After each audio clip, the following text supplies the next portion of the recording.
Einen wunderschönen guten Abend, liebe. Good evening, ladies and gentlemen. Thank you for being here. Thank you for coming to the Red Town Hall.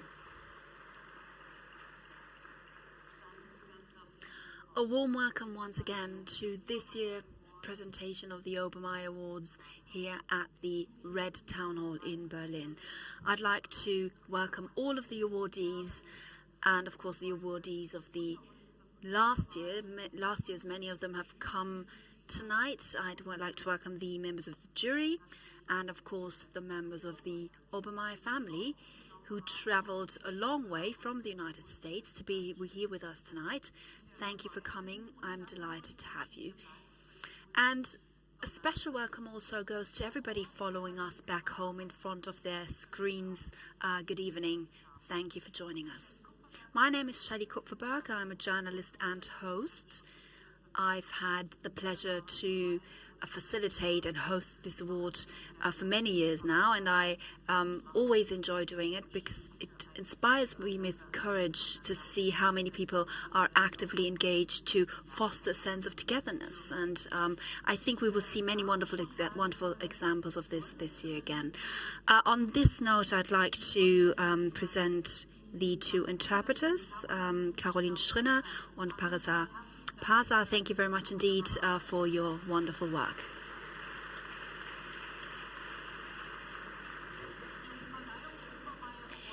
The presentation of the Obermayer Awards has been taking place at the end of January for many years, but this year, on its 25th anniversary, it has fallen on the 27th of January, which is the International Holocaust Memorial Day. The Obermayer Awards honor people and organizations in Germany who work actively to preserve the awareness about Jewish history and the individual stories of Jews. But it's not just about preserving the memory, and I think this is what makes them stand out. It's about much more. It's about sending a message. It's about taking a clear stance against any form of discrimination. It's about community, a sense of togetherness, raising awareness and showing solidarity. I'm delighted to be able to welcome Berlin's governing mayor, Kai Wegner, as our host, and the Speaker of the House of Representatives, Cornelia Seibold. I'd like to join you and welcome you here on stage.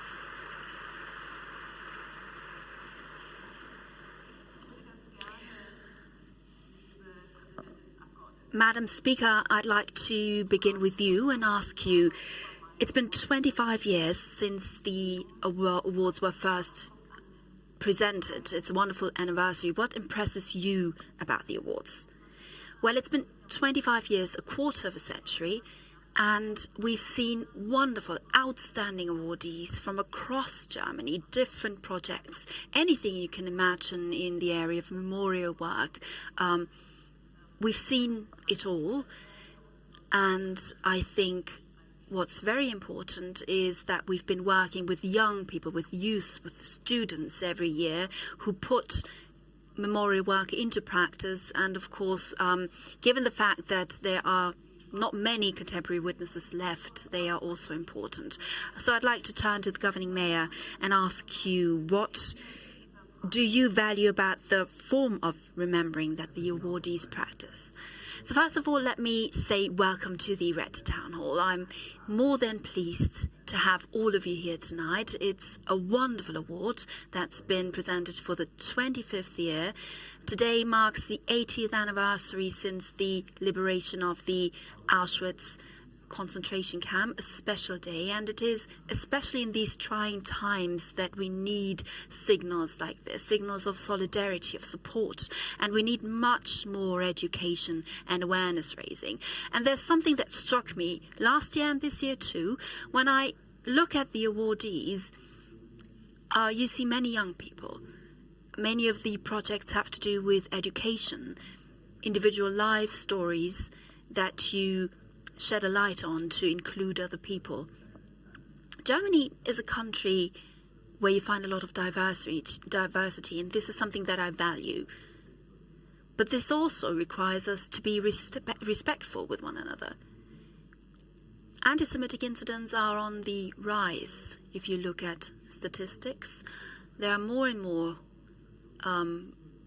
acts of violence in our schools, at our universities, and I'm therefore delighted about every awardee who takes an active stance, who fights this recent trend, to make sure we won't forget about our history and to make sure that history will not repeat itself. And this is what the awardees stand for tonight. Thank you. Mr. Wegner, you explained why this prize is especially important in these very times. What do you find touching about the projects when you look at them? So first of all, the experience of those people, their walk through life. For instance, I've seen that one awardee noticed when he was in school that Holocaust education is really not sufficient, and he made it his life goal to change this. And you can see this with all the awardees. And I think this is what the awards are really all about. And what moves me most, I'm not sure if moving, or I would rather say what makes me feel enthusiastic, is the voluntary commitment, the voluntary work. That's so important for our sense of togetherness, for keeping our society and our communities together, and make sure that anti-Semitism and racism doesn't have any chance in our society. And I think they are all role models for our society and for our communities. And I would like to thank them once again for it. Cornelia Seibert, you said it. It's been a quarter of a century. That's really a long time. What are you planning for next year? Yes, a quarter of a century, a huge success story, which we owe gratitude to the Obermayer family. We thought, because we're seeing awardees from across Germany, we believe that all the other German states should participate. So the state of North Rhine-Westphalia has offered to host the award ceremony next year. Many awardees come from North Rhine-Westphalia, so they have offered to host and to continue this wonderful tradition, and we will see how things may develop in the years to come. But most certainly there will be a home in Germany for the Obermayer Awards. It's a nice idea to have the award rotate across Germany. Thank you very much indeed for this exchange. Cornelia Seibert and Kai Wegner will speak again later tonight and present the awards. Thank you very much.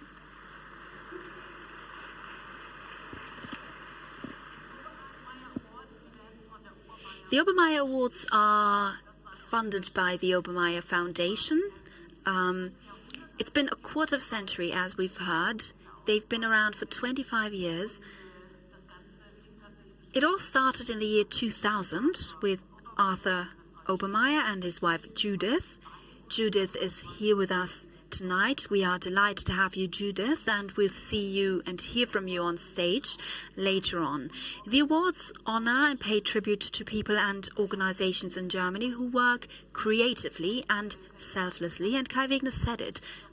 The voluntary commitment plays a decisive role here, who've worked hard to raise the awareness about Jewish history and culture in their communities, and to fight the mounting hatred, bigotry and anti-Semitism we are now seeing. Meanwhile, this has proven fertile ground, because an entire organization has come about, Widen the Circle. They are working with people and organizations in Germany and the United States in order to unearth the history of oppression and draw lessons. Here is more about what they do. Privilege to have the opportunity to initiate the Obermayer German Jewish History Awards. These awards have been given to Germans who've done extraordinary work in preserving Jewish history, culture, and other remnants of the Jewish past in their own communities in Germany. I decided there must be some way of recognizing these people who do this all on a volunteer basis just because they think it's the right thing to do. And that's how I initiated the Obermayer German Jewish History Awards. In 1999, I met Arthur, and he asked if this kind of award will be important or welcome in Germany. And Mr. Führer was the president of Berlin Parliament, and I spoke to him, and he said, oh yes, this sounds really good for us, so let us do it. And that's how we ended up in the Berlin Parliament. When we started the awards, we weren't sure how long they would run. We didn't know how many people were doing this kind of thing, and we felt strongly that if there weren't really good people to award, that we wouldn't do it. We'd just stop. That never happened. Meeting all these awardees has been a good lesson for me too, to know Germany better. I had no idea how many Germans helped, even after the war, to build the Jewish life again in Germany. Was Obermayer noch besonders macht, ist, dass es die Weitsicht hat, die Bedeutung und die Funktion von Antisemitismus klar zu haben, auch für die Gegenwart. Diese Arbeit so anzufassen und so konkret zu machen und für jeden und jede, auch in den Vereinigten Staaten, deutlich zu machen, dass hier Leute sind, die sich damit wirklich tiefgründig auseinandersetzen wollen, ist meiner Meinung nach eine der wichtigsten Dinge, die wir überhaupt leisten können. I think it's really important to connect with local history. Once you see what happens in your own place, then it's very close to your heart, and I think that's what the Obermayer Foundation does so well. The award itself has inspired others in the community, so we've seen in many cases where an awardee was alone in the work that they accomplished at the time they received the award, and then later others in the community joining in their efforts, learning from their work and wanting to participate in this memory work. Also es hilft einfach dem Projekt, wenn solche Preise verliehen werden und die Leute davon lesen. Aha, dann fängt man an zu denken, ja, es wird ja doch eben offiziell anerkannt und es hilft sehr. Und irgendwo ist man natürlich auch stolz darüber, dass so etwas gewürdigt wird. So wie die Stolpersteine weitergehen sollen, soll auch der Obermayer-Preis immer wieder vergeben werden. The award ceremony puts a spotlight on these people and gives them a voice. And this voice is full of love and compassion, and that it doesn't matter who you are or where you live, you can make a difference. Wir haben uns unglaublich über diese Auszeichnung gefreut, weil es eben nicht nur auch eine Auszeichnung ist, die regional eine Relevanz hat, sondern eben international und man mit internationalen Partnern irgendwie in Austausch gekommen ist. Diese Begegnung schafft dann eben die Möglichkeit zur Zusammenarbeit. The awards provide a really important message, an important example about not just preserving history, but about opposing bigotry of all kinds. And what I see in the future, actually, is more people coming together, our awardees and others, in Germany, in the United States, people that I think of as remembrance activists, who can have an impact on these issues that we face right now. So a network of remembrance activists is created. I have had the pleasure of observing Joel Obermayer build upon the legacy of his father. And through Widen the Circle, Joel has created a movement, a community. What I really loved about the Obermayer Award was that they brought us together with our peers. What matters is that you continue to do your good work and believe in the future. The whole point of the project is to give credibility to the people who've done a lot of very good work, but also to help the next generation understand that it takes a lot of work to avoid these kinds of things. In order to fight them, you need to understand how they happen in order not to do it again. And you want to be able to reach down to the next generation or two and know that when you're not there are people working on these things and trying to make sure the world is a better place, which we really need right now.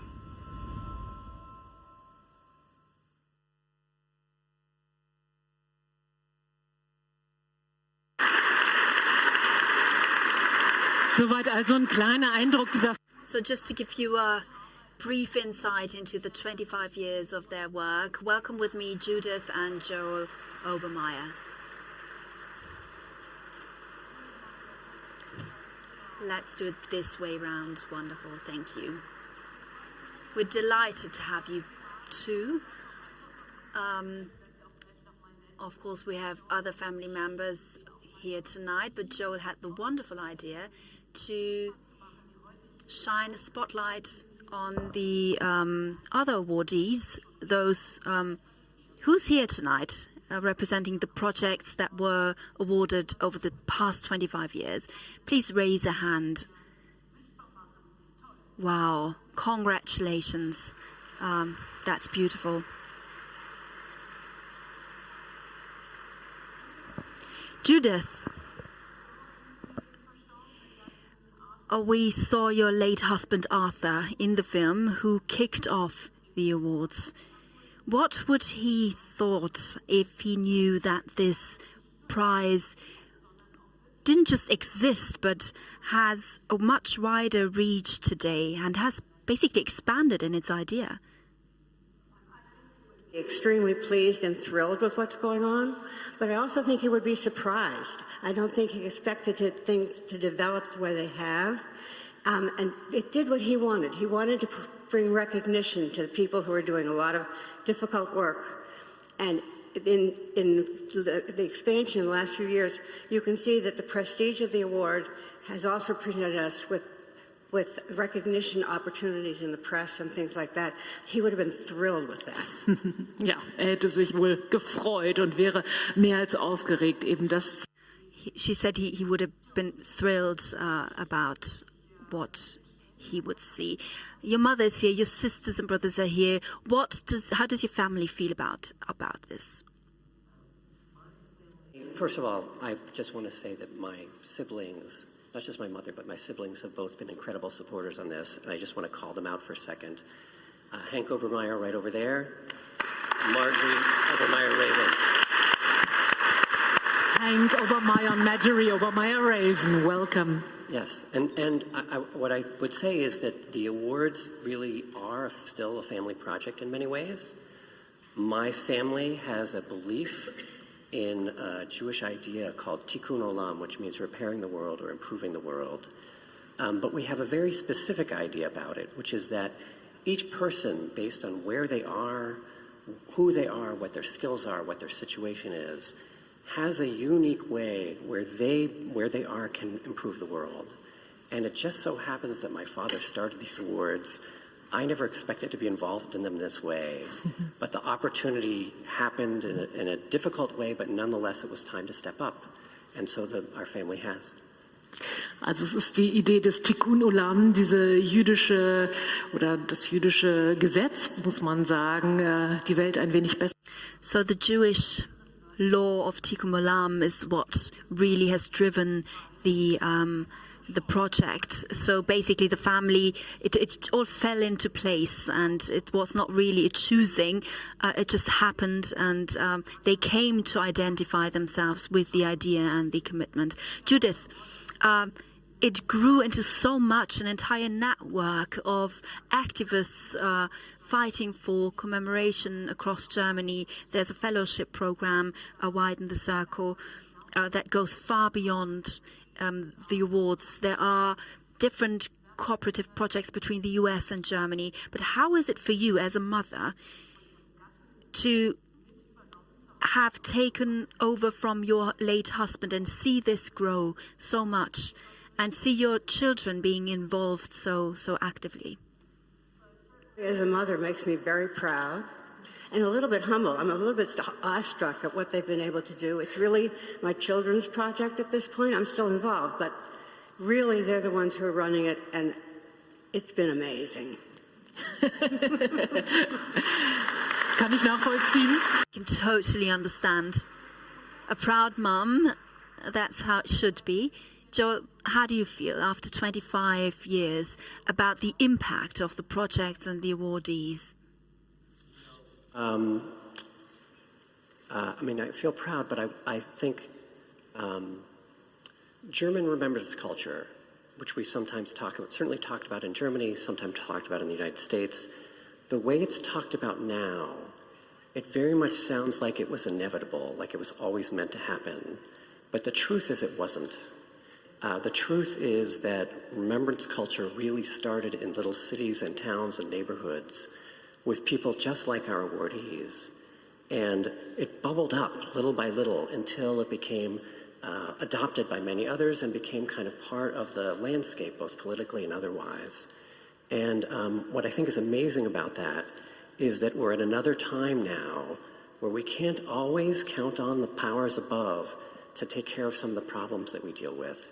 And but there are still people working both in the United States and in Germany, bubbling up from the bottom with this amazing work, and that's where we can focus our energy.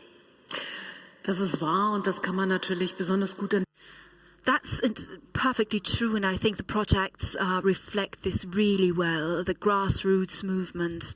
This is really, it hinges on the many individual people who make a difference and enthuse others to come along and get involved. Thank you very much for being here tonight. Judith, Joel, and Hank and Matri, thank you very much indeed for coming. Thank you for being here.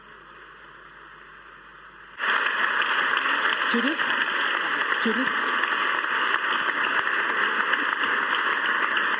So.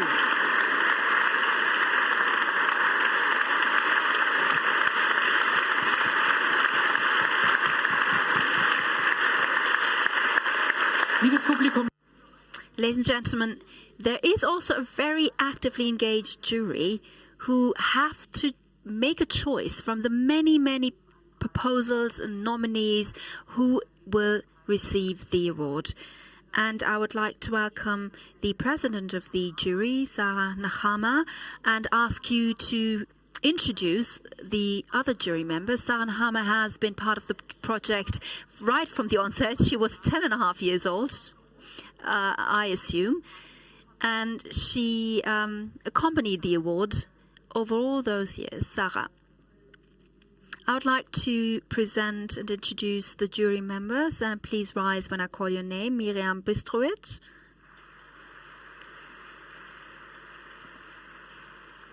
Christine Finch,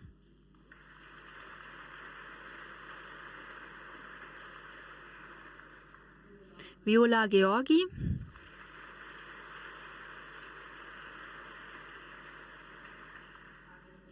Annette Kahana,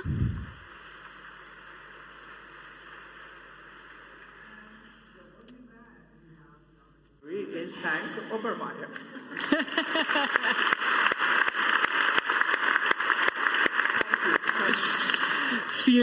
Thank you very much, Sarah Nahama. So that's the jury. So, ladies and gentlemen, we will now move on to the award ceremony. You will see a short film for all of the individual awardees. I'd like to, of course, thank those who produced the films. They are really beautiful, and the film really reflects the commitment and the hard work put into it.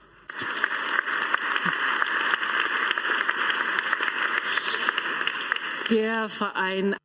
The organization Augen auf in the Oberlausitz, that is in Zittau, Saxony, for, well, more than 25 years indeed, quarter of a century, it has been committed to the fight against right-wing extremism, populism, antisemitism and prejudice against Sinti and Roma. Its aims include strengthening democratic awareness, supporting civic engagement and combating prejudice. It initiates social interaction and networking as well as youth and cultural projects. You'll see some impressions in the film now. Mein Name ist Sven Kaseler, ich bin Gründungsmitglied und Vorstand beim Augen auf e.V. Ich lebe eigentlich gern hier im Dreiländereck. Ich mag das, dieses Zusammentreffen der Kulturen, also genau genommen der polnischen und der tschechischen, und mittlerweile durch viel Zuzug haben wir ja auch andere Kulturen hier, und das ist eine Sache, die mich reizt und interessiert. Augen auf ist gegründet worden in der Zeit so um die Jahrtausendwende, also 2000, 2001. Es war hier eine Situation, wir hatten vielerorts sogenannte national befreite Zonen, wo rechte Kameradschaften versuchten, die Hoheit über die Straße zu erlangen. Wenn man da an die Geschichte an Augen auf denkt, mal aus einer Initiative, aus einer Zeit geboren, wo also in Zittau recht deutliche Geschichten stattgefunden haben, vor allem rechtsextreme Übergriffe.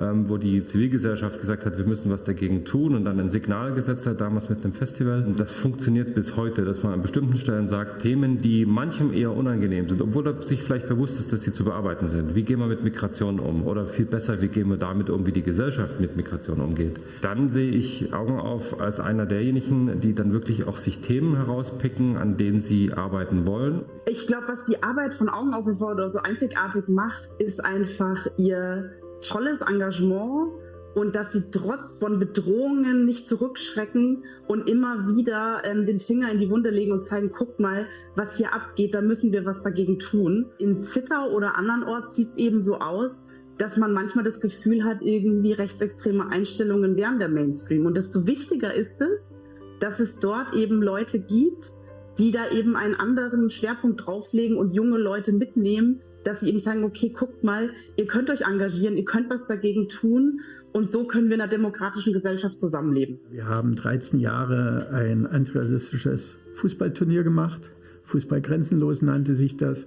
Das lief auch immer über mehrere Tage. Das sind natürlich Veranstaltungen, die Leute mobilisiert haben. Zum einen gibt es unser Integrationsprojekt, das nennt sich Integration aktiv. Da betreiben wir 2 Café Solidarité als Begegnungsorte, einmal hier in Zittau und einmal in Löbau. Ein Café, wo die verschiedenen Leute aus verschiedenen Ländern, verschiedenen Kulturen uns besuchen kommen in diesem Café. Und dann haben wir einen Tisch, wo wir immer hinsitzen und wenn Sie Fragen haben oder Unterlagen mitgebracht haben, dann kommen Sie zu uns und fragen, ob Sie Hilfe von uns bekommen können. So ist wirklich eine Solidarität. Egal woher kommst du, egal welche Sprache sprichst du, egal wie du aussiehst, egal welche Kultur du hast, wir sind alles eins.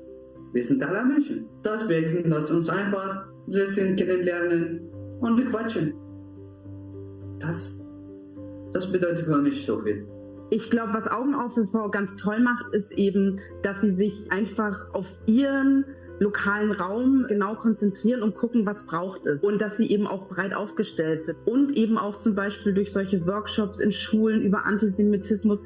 Sie sind einfach sehr, sehr breit aufgestellt und bearbeiten alle Facetten von Menschenfeindlichkeit und das finde ich ganz toll bei ihrer Arbeit. Wir haben uns ja bei Augen auf nicht zusammengefunden aus einer Ideologie oder weil wir irgendwie eine Parteipolitik gut finden oder so. Na, die meisten sind zu Augen aufgekommen, weil sie ein gewisses Ungerechtigkeitsempfinden haben, weil sie gesagt haben, okay, ich sehe nicht ein, dass die Rechten hier Leute klassifizieren, ich sehe nicht ein, dass Dinge verschwiegen werden, die problematisch sind und so. Das gehört zum Beispiel zu diesen Idealen. Ne? Also Ungerechtigkeit zu erkennen, die Stimme erheben zu wollen, aktiv zu werden, aktiv mitzugestalten, ne? Demokrat zu sein.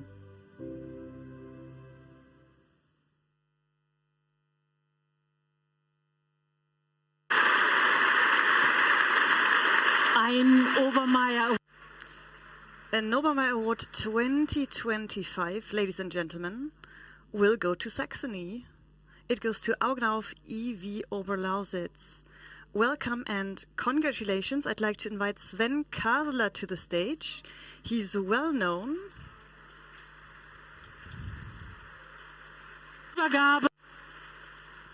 And we'll now present the certificate.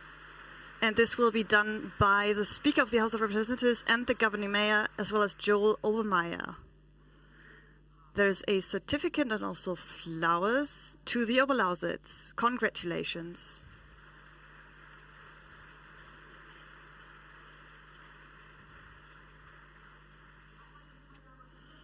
Right, we present the certificate. And now, ladies and gentlemen, the family photo, the obligatory photo will take place. So let's move on to this side of the stage.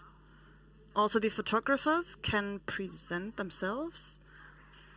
Another round of applause to Augen auf e.V.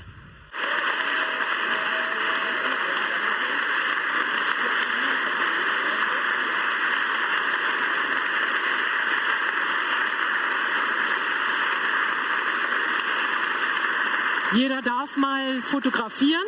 Okay, you can all take your pictures now. Well done. Thank you very much indeed. Sven Kasler, on behalf of all the people committed in the Oberlausitz, thank you very much. Congratulations once again. So. All right, people waving here. Let us move on to the next Obermayer Award. And, well, you can now see the first impression. What's it all about? Dr. Steffen Henschen from Berlin, what's he's been doing for years. For more than 20 years, he has organized and led educational trips for the Educational Institute Stanislaw Hans e.V., where he shows Holocaust sites in Poland, Lithuania, and Western Ukraine. And he makes Jewish history in these countries accessible for all the people traveling there. He's also an author of the book titled The Transit Ghetto in Izbica in the System of the Holocaust. It is published by the Metropole. And also in Berlin, Steffen Henschen teaches German as a foreign language at Babylonia e.V. Now you can see an impression of his work in the film. Ich heiße Steffen Henschen, ich bin in Köln geboren. Ich habe Polonistik studiert und über die polnische Sprache bin ich auch zum Bildungswerk gekommen. Das war im Jahr 2000 und seitdem organisiere ich diese Bildungsreisen mit zu den ehemaligen Lagern der Aktion Reinhardt. Also die Aktion Reinhardt war ein Mordprogramm der deutschen Nationalsozialisten, die also im Jahr 1942 und 1943 wurden bis zu 2 Millionen Jüdinnen und Juden umgebracht. Das heißt, wir fahren nach Lublin, von wo aus das Ganze organisiert wurde und besuchen dann verschiedene Orte in der Region, die mit dieser Geschichte zu tun haben. Das heißt, wir gehen durch diese Ortschaften, schauen uns an, wo jüdische Menschen gelebt haben, wie sie dann zusammengetrieben wurden, an welchen Orten, wohin sie gebracht wurden und wie das Ganze ablief. Und auch, was mit den Orten nach dem Krieg weiter geschehen ist. Wir waren begeistert, mit welchen detailreichen Faktenwissen Steffen auch in kleinsten Ortschaften uns irgendwie Hinweise geben konnte. Und nicht nur Hinweise, also irgendwie Historikerwissen, sondern eben Berichte von Überlebenden, die er über die vielen Jahrzehnte, die er dort gearbeitet hat oder an dem Thema gearbeitet hat, halt irgendwie gesammelt hat. Und nicht nur Steffen, sondern das ganze Bildungswerk. Wir waren begeistert, dass es eben nicht nur Deutsche waren. Also es war gleich, der erste Kontakt mit Steffen war eine unglaubliche Empathie und trotzdem eine coole Art. Und gleichzeitig hatte das Ganze einen sehr internationalen Charakter. Steffen cooperates with some schools in Lublin region, for example in Izbica and in Zamość. This is really important not only for the teachers from those schools, but also for the students. And really, I think that he made huge contributions to the knowledge about the Holocaust, the Polish-German relations, and also personally he gave us a lot, really, not only as a professional, but also as a friend. Seit 2000 mache ich das eigentlich so gut wie jährlich, dass ich diese Reisen organisiere. Und es gibt noch einen anderen Aspekt, den ich wichtig fand, nämlich, dass wir nicht nur als Besucher und Besucherinnen dorthin fahren wollten, sondern dass wir auch aktiv an der Erinnerungskultur teilhaben wollten. Und so haben sich dann Initiativen entwickelt vor Ort, wo wir quasi versucht haben, dass die Erinnerung und das Gedächtnis an das, was dort geschehen ist, im Bewusstsein zu halten und aktiv da drin zu sein. Was auch immer ein großer Bestandteil war eben auch aktuelle Projekte, Initiativen, AkteurInnen zu besuchen, die sich sowohl mit Zeitgeschichte, aber eben auch mit aktuellen politischen, gesellschaftlichen Herausforderungen beschäftigen. Wir haben zumindest auf diesen Reisen solche Menschen kennengelernt, die ja dann auch wieder so ähnlich unterwegs sind wie wir, ähnliche Dinge in Polen tun, die wir in Deutschland, hier in Döbeln im Treibhaus e.V. machen. Das waren zumindest irgendwie Begegnungen, die mir deutlich gemacht haben, dass wir am Ende uns alle überall Gedanken darüber machen, wie wir in dieser Welt zusammenleben und was wir irgendwie aus Geschichte lernen, aber auch heute tun. Und gleichzeitig eben auch immer sich selber zu reflektieren und seine Erinnerungsarbeit zu reflektieren im Hinblick auf aktuelle gesellschaftliche, politische Ereignisse in Deutschland, in Polen oder wo auch immer. Und an den Büchern, die Steffen geschrieben hat, gerade das Buch über das Ghetto in Izbica, wo er verbindet den Aufbau des Ghettos und was da alles passiert ist, auch mit dem persönlichen Schicksal der Menschen, die da immer wieder eingewoben sind. Und das halte ich für eine ganz wichtige Ebene. He's an amazing resource of information and he's been doing this for so long. I think just it's inspiring to know that he has such an interest and passion.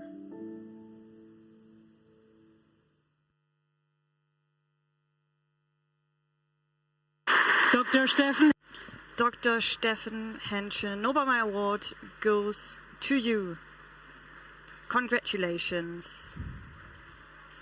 And now, for the award ceremony, I'd like to ask to the stage Speaker of the House of Representatives, Governing Mayor, and Joel Obermayer. So, flowers, the certificate, and then the picture. Congratulations, very nice.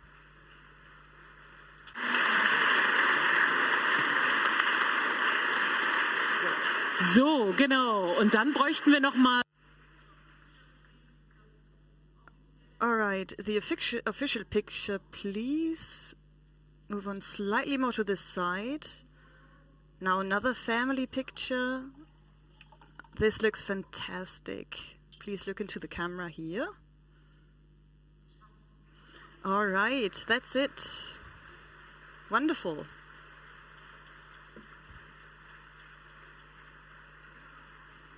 Wonderful. Thank you very much indeed, and congratulations.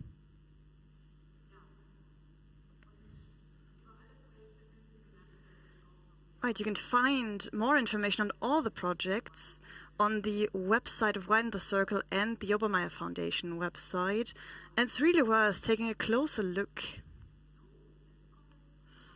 All right, let us move on to Harald Höflein from Oberramstadt, Hesse. Since the 1990s, he's been committed to remembrance work, both as a teacher and as archive educator. His activities include installing the Stolpersteine stumbling stones, organizing guided tours for students, and encounters with Holocaust survivors and their descendants. Since 2007, he has organized the annual Holocaust Memorial Day in Oberramstadt together with young people. And since 2010, he has been a member of a network that promotes democracy and combats extremism. So that is not boring at all, and we'll have a look at his work now in the film. So, mein Name ist Harald Höflein. Ich bin Lehrer und Archivpädagoge in Darmstadt und bin seit 2007 hier in der Georg-Christoph-Lichtenberg-Schule und ich mache mit Jugendlichen Projekte zur Erinnerungskultur. Also ich finde, dass Herr Höflein ein Lehrer ist, der halt sehr viel darauf achtet, dass wir nicht nur in der Theorie uns mit der Geschichte beschäftigen, sondern dass wir da auch sehr aktiv rangehen. Das sieht man an allen möglichen Projekten wie dem Auschwitz-Gedenktag, den Stolperstein-Projekten, die wir jedes Jahr machen. Wir haben ein Austauschprojekt mit Polen gemacht in Hinsicht auf deutsch-polnische Freundschaft. Ich finde es auch eine der wichtigsten Sachen bei Erinnerungskultur ist halt einfach, dass man nicht nur sich die Vergangenheit anschaut, sondern auch, wie man aus der Vergangenheit lernen kann und damit in die Zukunft gehen kann. Und da finde ich so Projekte wie zum Beispiel diesen Polen-Austausch gerade, wo man auch wirklich heute aktiv in Verbindung miteinander kommt, sehr, sehr wichtig. Also der Harald Höflein ist mir sofort aufgefallen als Kollege, der wahnsinnig viele Projekte von außen hier in die Schule bringt, ganz viele Schüler empowert, sich einzubringen mit Erinnerungskultur, indem er sie aus dem Unterricht mit ins Archiv nimmt, dort an Projekten arbeiten lässt, die Ergebnisse präsentiert werden, nach außen getragen werden, nochmal in die Gesellschaft hinein, oder dass er Projekte macht, die auch hier im Ort zu sehen sind, mit einer Graffiti-Wand, mit Stolpersteinen, mit Führungen, die von Schülerinnen und Schülern unserer Schule durch Oberramstadt gemacht werden. Er gibt den Schülern ja das Handwerkszeug und das Selbstvertrauen an die Hand, ja, sich mit Erinnerungen, mit den Menschen, mit dem, was Geschichte ausmacht und was uns als Gesellschaft ausmacht, zu identifizieren und das auch nach außen zu tragen. But the most important thing is all of the work that Harold Höflein has done and continues to do today. As far as I know, it seems that he works 24 hours a day. He is so committed to the cause of tolerance Er macht Vergangenheit lebendig und zeigt auch durch seine Arbeit, dass wir alle diese Vergangenheit ja auch in uns tragen und macht sich auf die Suche nach den Vergangenheiten, den Geschichten der einzelnen Schülerinnen und Schüler und das aber mit so nicht mit einem defizitorientierten Blick, sondern immer mit einem stärkenorientierten Blick, sodass quasi das Nachdenken über die eigene Biografie Nachdenken der eigenen Stärken ist. Wenn man sich mit Geschichte beschäftigt, dann kommt man ja auch in Kontakt mit dem Leid, was die Bevölkerung erfahren hat, einfach durch den Unterricht und dann die persönlichen Berührungspunkte. Dadurch, dass ich auch sozusagen einer Minderheit angehöre, die vertrieben wurde, hat es auch so einen besonderen Platz in meinem Herzen. Ich bin ja Kurdin und alevitische Kurdin und man dann gesagt hat, dass man auch außerschulisch an Erinnerungskultur auch Reden hält, wie am Holocaust-Gedenktag. Da habe ich auch 2 Reden gehalten,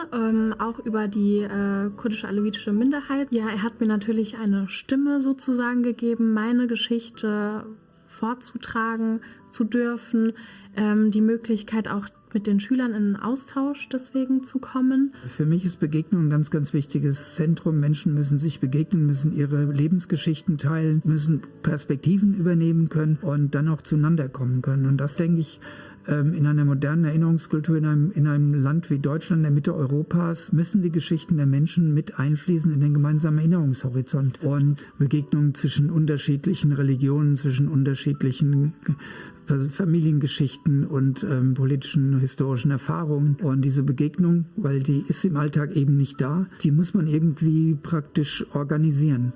Und dass die Lebensgeschichten gewürdigt werden der Menschen, die hier gemeinsam miteinander wohnen oder früher mal gewohnt haben. Das ist ein grundlegender Ausgangspunkt auch für ein historisches Verständnis.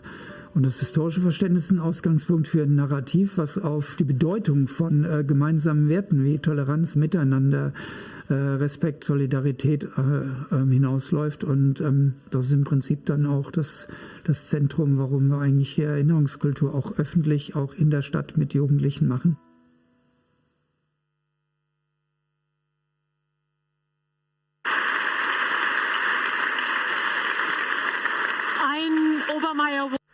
An Obermayer Award this year will go to Harald Höflein.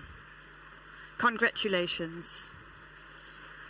And once again, I'd like to invite to the stage Kai Wegner, Cornelia Seibelt and Joel Obermayer.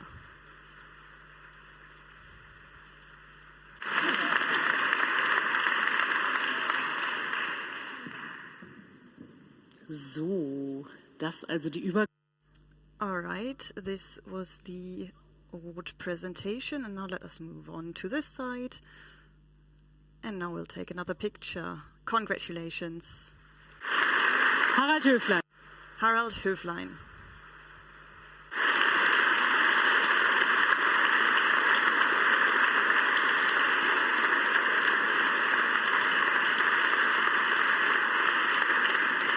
Herzlichen Dank. Thank you very much indeed. All right, so we will later have time for bilateral negotiations. Not that easy, is it? Obermayer. This brings me to the next Obermayer Award, which goes to Anja Listmann. This woman too seems to be working 24/7 when you look at what she does. She's been working as a teacher until 2017 in Fulda. She has been serving as the city's Commissioner for Jewish Life since 2021. She started programs for pupils aimed at raising awareness about the history of Jews in their city, organized students' exchanges, and she started long before that to look into the once vibrant Jewish life in her city, has been organizing commemorative events, set up a website on the stories of Jews in Fulda, advocated the renovation of Jewish sites in Fulda, published brochures about those, and organizes reunions between former Fulda Jews and their descendants. A film about her. Mein Name ist Anja Listmann und ich habe auf Lehramt studiert, auch Geschichte auf Lehramt studiert. Und dann gab es einen Moment, als eine Frau in so einem Kaffeekreis geäußert hat, ich mag keine Juden. Und das hat mich so schockiert. Ich war damals 24, habe in Heidelberg studiert. Und bin ins Streitgespräch mit dieser Frau gekommen und die konnte das gar nicht begründen. Ja, ihr Vater hat das immer gesagt. Dann habe ich gedacht, oh mein Gott, 90er Jahre, sowas gibt's noch. Ich schreibe über jüdisches Leben hier in der Gegend. My 90-year-old mother received a letter from Anja saying that she lived in Bad Sauschlerf, the town where my mother grew up, and that she was researching the Jewish community that once existed there. And that was the beginning of a 26-year, I guess now, really close relationship. Im Zuge ihrer weiteren Forschungen hat sie natürlich ein umfangreiches biografisches Archiv angelegt, ein Netzwerk gespannt, durch die Fulda jüdische Community in der ganzen Welt. Und das war für uns als Stadt Fulda natürlich eine wunderbare Quelle, denn auf die Art und Weise konnten wir die Nachfahren der jüdischen Gemeinde anschreiben, einladen zu Reunions hier in Fulda. She put together such a fabulous affair. Every detail was taken care of. Every person was made to feel that it was their personal story as well as the community story. Everyone who was at the reunion said how meaningful that event was for them. And I think of her students that she works with, they become more compassionate and more outspoken against anti-Semitism and racism of all kinds. Anja Listmann also has become a very special person in my life, because Anja was one of these individuals that opened her heart to me. Anja invited me on a very important trip, and that was to accompany a group of her students involved in Project Fulda, Juden Project Fulda, to accompany this group of students to Krakow and to Auschwitz. Durch dieses Projekt und durch die Reise, den Kontakt zu den Menschen, von denen die Eltern das überlebt haben und das alles hören zu müssen, was sie erlebt haben, das bringt dich wirklich viel näher an dem Geschehen. Ich glaube, das war so eben der Punkt, wo ich angefangen habe, so ein bisschen mehr meine Meinung zu äußern und mehr zu denken, okay, nee, das geht nicht, da sage ich jetzt was dazu. Und ich bin jetzt allgemein eine Person, wenn ich etwas als Unrecht empfinde, dann werde ich auch was dagegen machen oder was dagegen sagen. Also das, was ich bei vielen Jugendlichen sehe, ist einfach diese Empathie für einzelne Menschen und so ein Ungerechtigkeits- oder Gerechtigkeitsempfinden, wo sie sagen, das ist ungerecht, aber das ist so leicht gut zu machen oder in einer Erinnerung an jemand. Ich habe jetzt die Person in meinem Herzen. Ich weiß, der eine Junge, der hat mich nachts angeschrieben, als wir in Auschwitz in der Bildungsstätte waren und da kommt eine Nachricht und er schreibt mir, Anja, kann man jemanden vermissen, den man gar nicht kennt? Alle, was machen sie, es ist so mit großer Leidenschaft, mit großem Interesse. Und auch, was für mich wichtig, sie macht sehr viel für junge Leute in unserer Stadt. Ja, sie lernt Leute, sie macht ich sensibel zum Thema Antisemitismus, zum Thema jüdische Kultur, jüdische Leben. Einige junge Leute waren bei uns bei Shabbat.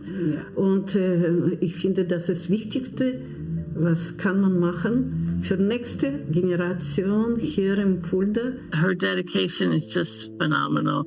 And it's not only for Jewish people, it's for people. And she just really believes in human rights and being tolerant and kind to one another. And it's more than just a belief, she really lives that.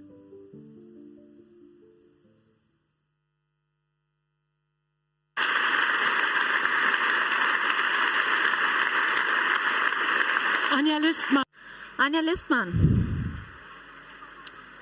She receives one of the Obermayer Awards of this year. There you go. Congratulations.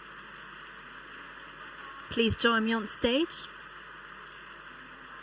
Cornelia Seibert, Kai Wegner and Joel Obermayer.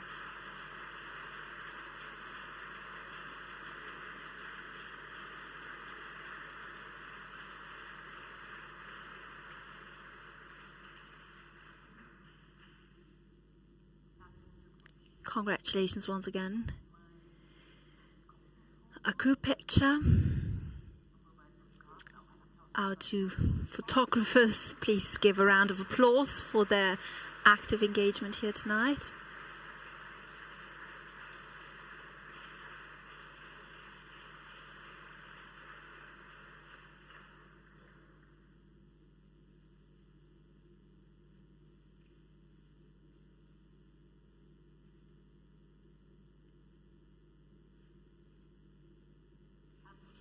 Thank you very much, and once again, congratulations to Anja Listmann.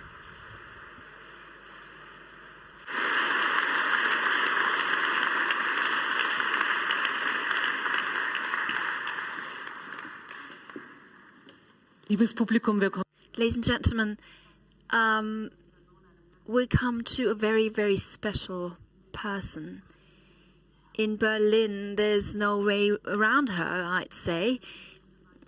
Especially if you're interested in memorial work. She's been telling her late husband's story in Berlin schools. Franz Michalski's family went into hiding right here at Berlin's Alexanderplatz before she was able to escape in 1944 in Breslau, where she found a safe haven. The memorial site Silent Heroes in Berlin has been commemorating the Michalski family history, how they were persecuted and escaped, and we honor Petra Michalski today, and the film tells you more about the family story. Ich habe Petra kennengelernt und ich war von Anfang an begeistert von ihrer Art, wie sie diese lebendige Erinnerungsarbeit macht. Sie hat ja einfach so viele Seiten. Sie ist ja nicht nur Petra Michalski, die die Geschichte von ihrem Mann erzählt. Sie hat eine eigene, ganz bewegende Geschichte, dass sie eigentlich wie so ein bunter Salat ist mit einem guten Dressing. Sie hat italienische Wurzeln, polnische Wurzeln, deutsche und verschiedene Religionen, die da reinspielen. Vielleicht macht es das auch, dass sie einfach so wahnsinnig offen ist für alle Menschen. Ich bin geboren in Hamburg. Meine Mutter ist aus Paraguay, Argentinien, gehört zu dem großen Stamm der Guarani. Und dann eines Tages kam die Familie Plesch, ungarischer Jude, der für eine deutsche Firma in Buenos Aires saß. Und die Familie hat sie aufgenommen. Und da war sie zuerst so die Haustochter, hat geholfen und wurde ganz schnell die richtige Tochter und die beste Freundin ihrer neuen Mutter. Und eines Tages, das war so 1922, da hieß es, wir wollen alle nach Europa gehen. Willst du mitkommen zu meiner Mutter? So kamen sie nach Deutschland und nach Hamburg. Mich hat natürlich das immer schon interessiert, die ganze jüdische Geschichte, weil meine Mutter uns immer davon erzählt hat, von meinem Großvater und wie es denen gegangen ist. Ich war gerade 16 geworden, es war ja 56, und jetzt hatte einer aus meinem Freundeskreis Geburtstag. Und während wir Kaffee tranken, sagt Pauli, ich muss mal eben zur U-Bahn gehen, einen Kumpel aus dem Internat abholen. Der ist neu hier in Hamburg. Und das war Franz Michalski. Wir kamen also nach Berlin, weil wir pensioniert waren. Und so gingen wir auch in die Gedenkstätten. Und eines Tages war Effi Goldstein aus New York bei Otto White und erzählte ihre Geschichte, wie sie hier in Berlin überlebt hat. Und zum Schluss sagte sie, uns Judenkindern ging es ja nach dem Krieg immer noch ganz schlecht. Da sagt mein Mann leichtsinnigerweise, wem sagen Sie das? Und dann haben die gefragt, hätten Sie nicht mal Lust, vor einer Klasse zu sprechen?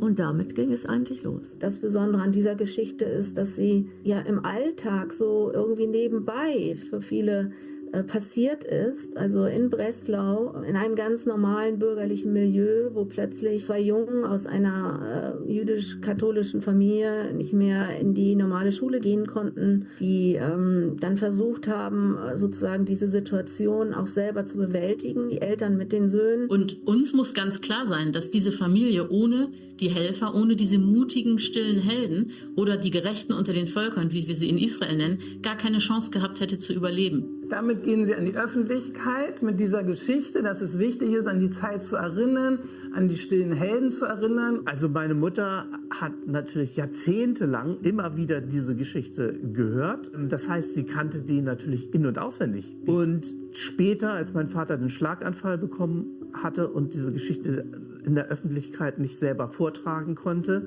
und meine Mutter eingesprungen ist, da hat man manchmal flapsig gesagt, sie ist das Sprachrohr meines Vaters. Aber sie war natürlich oder ist natürlich auch sehr viel mehr als das Sprachrohr meines Vaters. Es war ja auch quasi meine Geschichte geworden im Laufe der Zeit. Naja. Da ich ein ganz enges Verhältnis zu seinen Eltern hatte, besonders auch zu seiner Mutter. Wichtig, das war für uns oder für mich selbstverständlich. So ein Erbe aus der schlechten Zeit. Dass man was Gutes tun soll für die Menschheit. Nach dem Schock, dass Franz nicht mehr lebt. Ich habe zuerst gedacht, ich mache nicht weiter. Das ist ja was ganz anderes. Ich bin ja nur noch die Hälfte von dem und muss ein Ganzes erzählen. Aber als dann die ersten Anfragen der Schulen kamen, und so fing es dann allmählich wieder an. Also in einem Jahr erzählt sie die Geschichte ihres Mannes vor über 200 Schulklassen. Und nicht nur in Berlin, wo sie wohnen, sondern in ganz Deutschland. Wenn Petra Michalski erzählt, wie seine Familie gerettet wird, dann können sich die Jugendlichen, die das hören, fragen, wie ging das denn damals? Das war ja gefährlich. Man wurde ja bestraft, wenn man Juden half. Und die nächste Frage könnte sein, was hätte ich denn gemacht? Ich denke, dass Petra ein wunderbares Beispiel ist, dass man mit diesen Geschichten einfach auch Werte transportieren kann. Oder es ist eben nicht nur eine Geschichte, sondern sie gibt auch Orientierung für die Zukunft. Sie macht es für unsere Gesellschaft, für uns alle macht sie das. So. Und darum, finde ich, können auch wir alle ihr dankbar sein, dass sie das so macht und wirklich auch die jüngeren Generationen so irgendwie davon bewegt sind, was sie macht, dass sie auch als Vorbild sehen.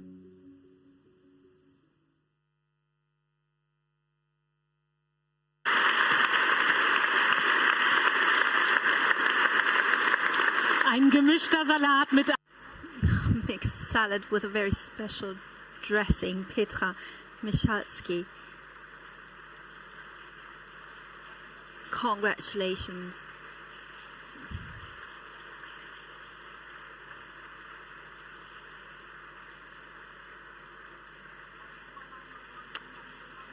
A 2025 Obermayer Award goes to Petra Michalski.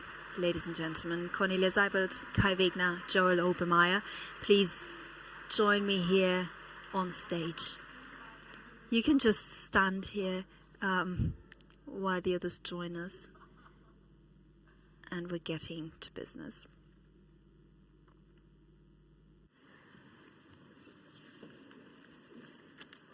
Ich habe diese Frau noch nie schlecht gelaunt. I've never seen this woman in a bad mood. I've known her for years. Never in a bad mood. Always shining, and fills a room with her charm and atmosphere. Thank you, Petra.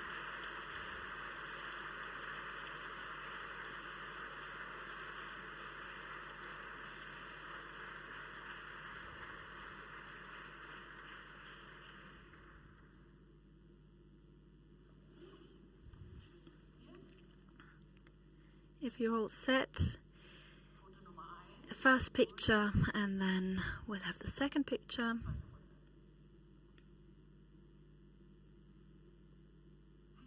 Thank you very much indeed, and congratulations once again.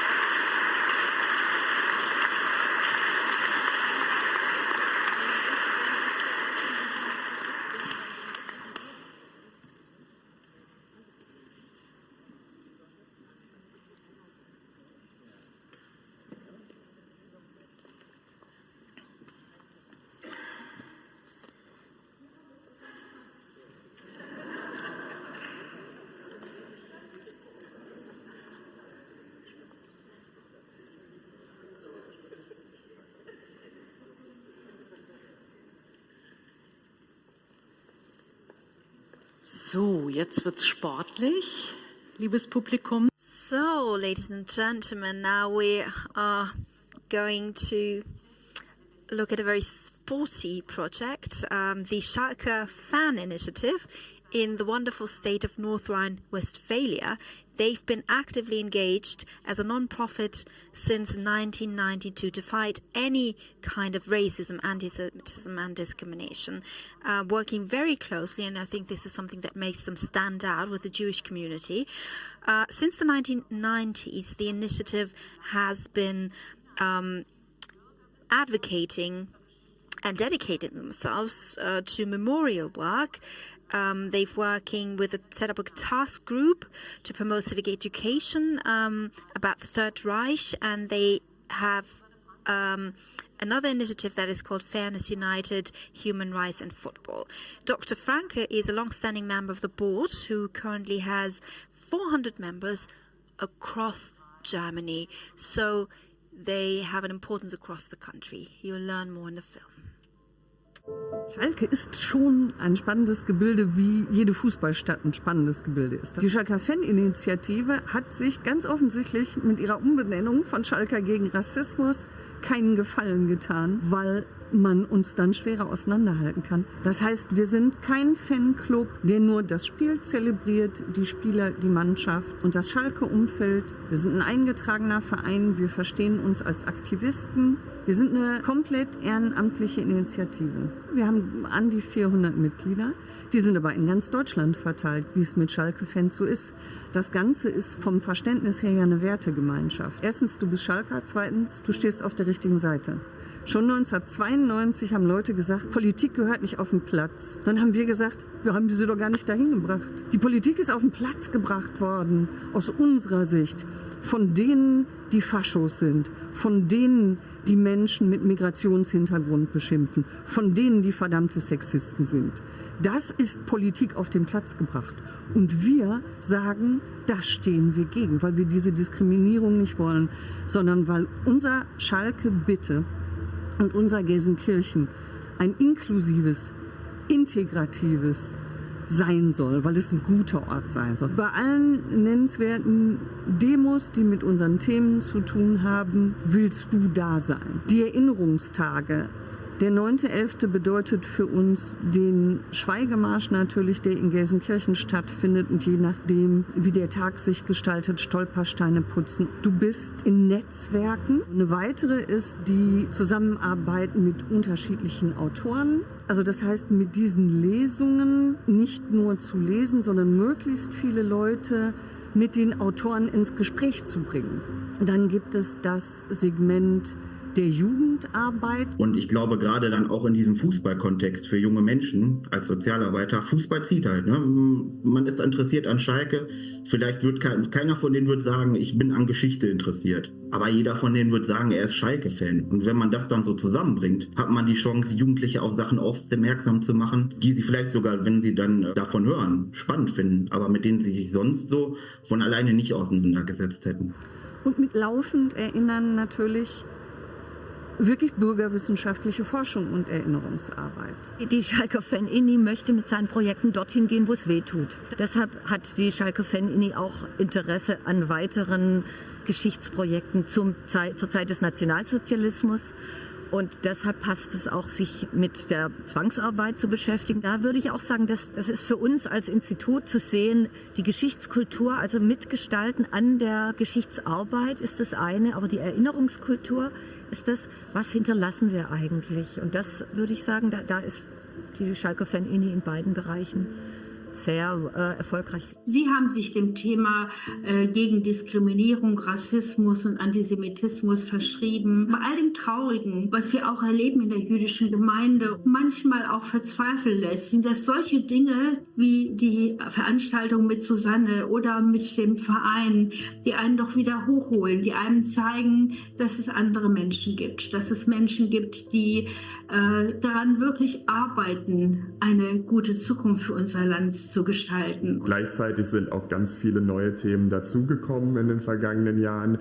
Eben Homophobie, Queerfeindlichkeit sind größere Themen geworden. Das heißt, dir muss klar sein, dass es im Endeffekt nicht nur wir sind gegen Rassismus gehen kann, weil die gleichen Mechanismen von Ausgrenzung, von sich aufwerten und auf andere runtergucken und sie unter Umständen sogar angehen, dass sich diese Mechanismen ja gegen verschiedene Gruppen wiederholen. Und im Fußball habe ich das Gefühl, und das ist ja auch so, komme ich mit ganz anderen Menschen ins Gespräch, mit denen ich einfach auch vielleicht erstmal im Alltag sonst nicht ins Gespräch kommen würde und die auch eine andere Haltung haben als ich.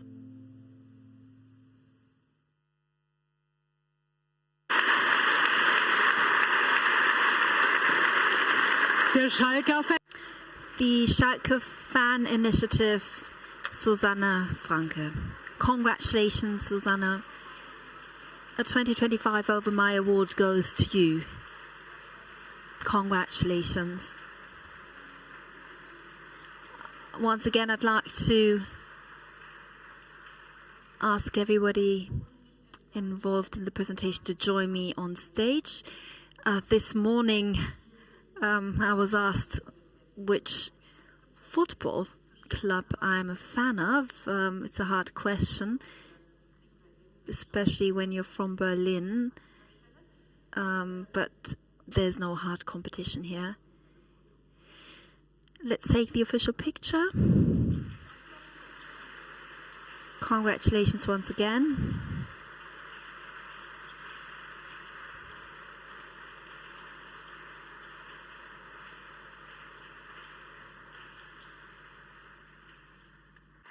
Herzlichen Dank.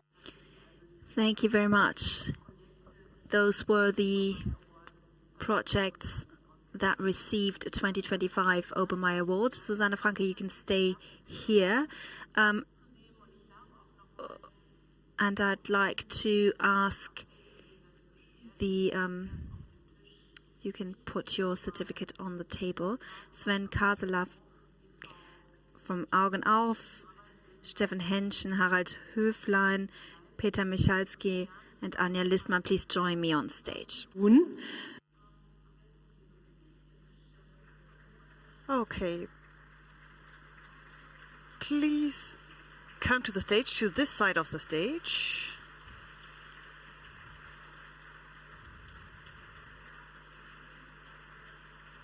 All right, Petra can go over here.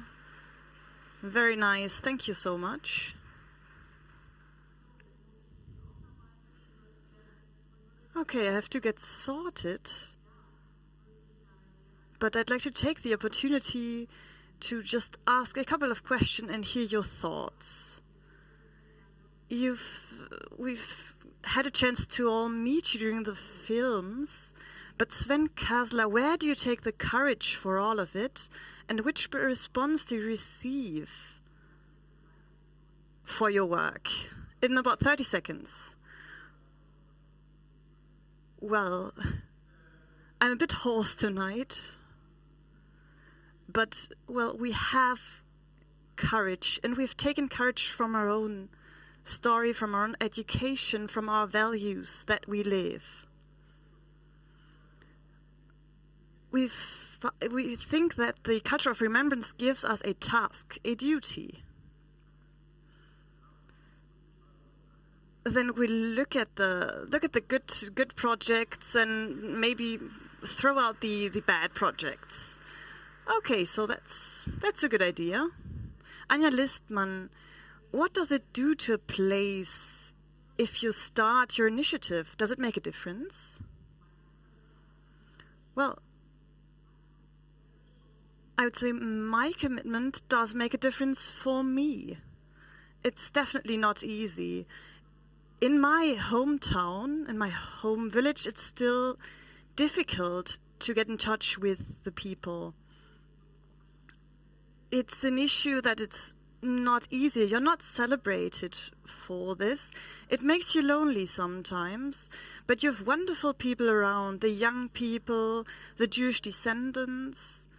This is the quality, the sheer quality of all of it, and I thank the Obermayer family that they've invited me to their family and have the support system around me, so thank you very much for it.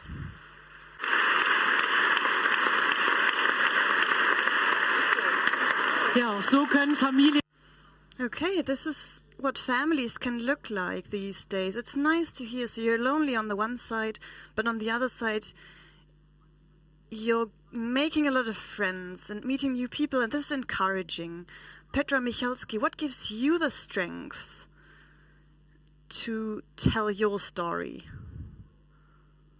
The response from the young people, from the children. I'd like to tell this story. I was in a bus in Schöneberg, Berlin, and a boy got in the bus and he waved at me and told me, "Oh, I was at your show," and he really liked it. It was such a great show. I fell asleep most of the times, but this time I couldn't look away because of you. Then I look around, and I thought he had to mean someone else. Maybe there's an actor around. No, I mean you. Your show. I really loved your show. This is great. This is wonderful. And then another story from a child in Hamburg. The teacher is here tonight. He said, "I've talked with my father about your story. And we thought, well, if you have to take refuge once again, we'll hide you at your place and we'll feed you." Das lohnt sich, ne? Tolle Geschichten. Great stories. Thank you for sharing them with us. That is quite convincing. Susanne Franke. Well, football, we've seen it in the film, reaches out to many people. And without further ado, you can touch on many other issues. There are many great initiatives in this regard. So do you work together with other clubs, other football clubs on this? Well, first of all, we are committed locally. It is important to reach out to the Gelsenkirchen local community, the Jewish community there. We also work together with children and youth organizations, and we exchange views with other fan initiatives. For example, the Boycott Qatar 2020 initiative. We have to learn from each other, but at the heart we are Schalke supporters, of course, and we'll not change our colors. No, of course, you don't have to. This stays. Steffen Henschen. Well, in these days in the news we hear that many young people do not know anything about the Nazi regime or the Holocaust, the Shoah. What are the reasons for that? What do you think? Well, that's a really difficult question. It's quite a long time ago now, first of all. Maybe we don't touch on it enough during education at school. So what can we do about it? There are many volunteers, also 17-year-olds, but there are not enough places to do these educational trips for all the young people. So I wouldn't agree to all of these issues. Okay, moving on, that leads me to my last question. Harald Höflein. Culture of Remembrance today, what are the most important aspects of your work? Where do you see a spark happening?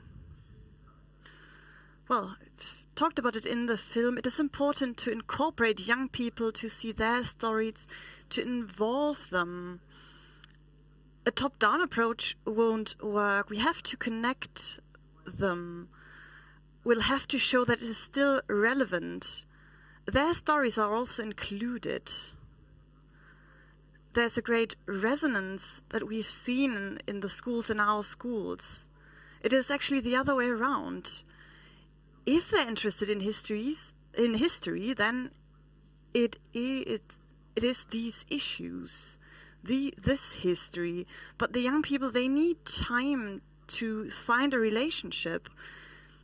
it is not that simple. It is not about learning something by heart.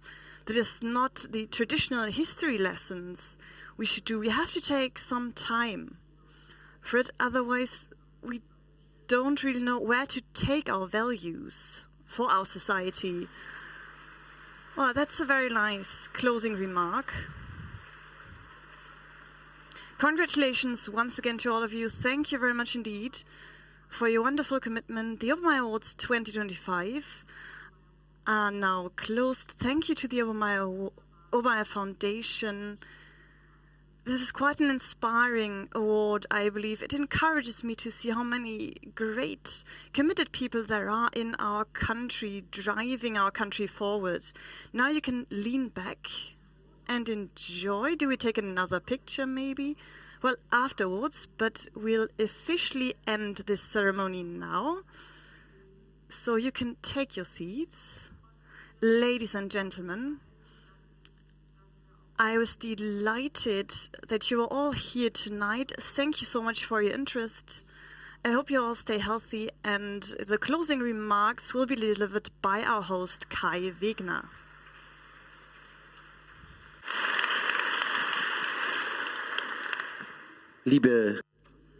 So Judith, Joel Obermayer, Miss Nechama, ladies and gentlemen, these are very impressive awardees.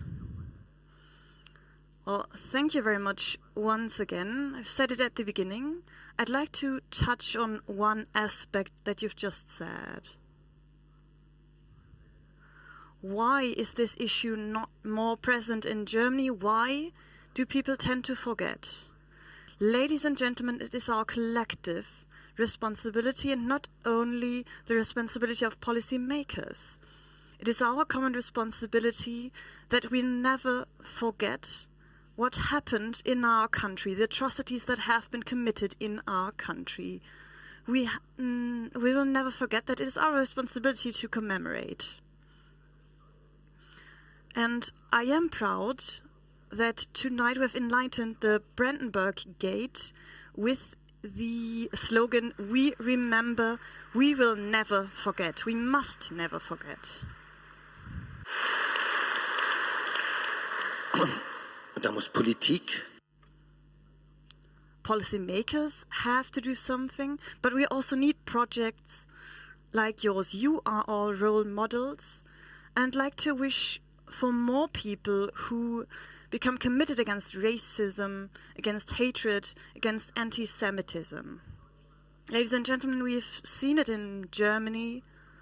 We've seen it in many other places. In Berlin, we have an increasing number of anti-Semitic cases. And this is part of the truth. We must never again look the other way. Before the 7th of October 2023, I think we did look the other way. We just accepted aspects because we didn't want to talk about it. We didn't want to believe it. We can never do this again. Since the 7th of October, we have said never again is now, but I say never again is tomorrow, and never again is the future. Your father, Arthur Obermayer, said, I believe it was in 2007, he wants to show to the world that Germany has changed. Germany cannot be compared to the Germany during the Nazi era. And yes, ladies and gentlemen, Germany has changed, but this change cannot be taken for granted. We have seen projects and initiatives that want to turn back the clock. And with all the awardees tonight, with your foundation, with everything that we do in our daily work, in our daily life, we have to fight for our democracy, freedom, diversity, for human rights against any form of racism and anti-Semitism and inhumanity. Then our world will be a bit more peaceful, a bit nicer every day. And I thank all the awardees. I thank the Obermayer Foundation, the Obermayer family. This is all because of you, Ms. Nechama. On behalf of all the members of the jury, You have chosen great awardees. Thank you so much and congratulations.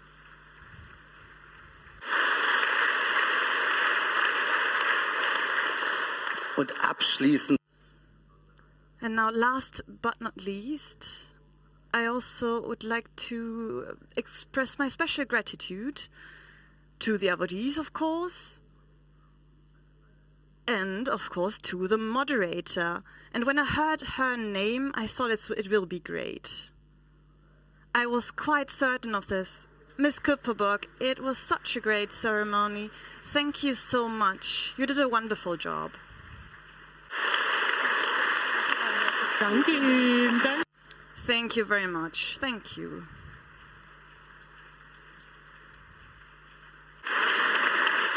So, und jetzt?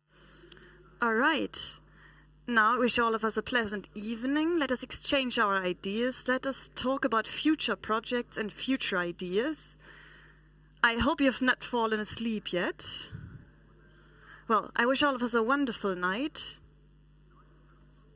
And let us use this night to exchange our ideas, and let us then move on and tell about our wonderful projects in Germany. We can be proud of it. Thank you to the Obermayer family and have a nice evening. Thank you.